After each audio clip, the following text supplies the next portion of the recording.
国际新闻，咱来关心美国顶日这几个礼拜有秘密运送陆军战术飞弹系统给乌克兰，白宫是有证实讲确实有影，也毋过技术表示到底送偌济。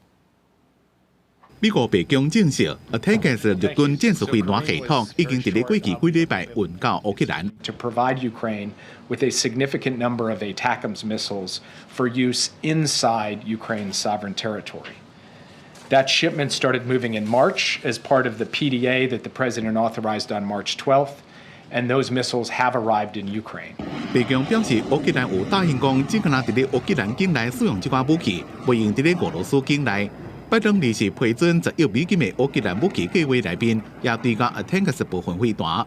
其实，这款飞弹伫咧17已经第一遍使用过，目标是克里米亚一座机场，离乌克兰前线只敢165公里。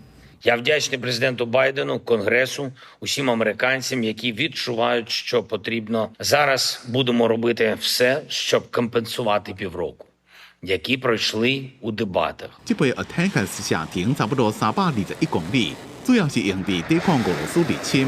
去年9月，美国有常常向乌克兰提供 ATACMS 中程的型号，不过乌克兰尾也要求射程更较远的武器。拜登政府伫咧过去几个月一直伫咧考虑，敢要提供乌克兰射程达到300公里的 ATACMS。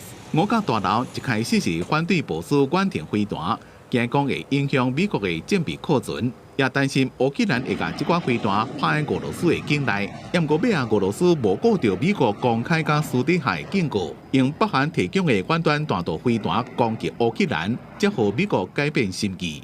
公司新闻黄文玲编辑。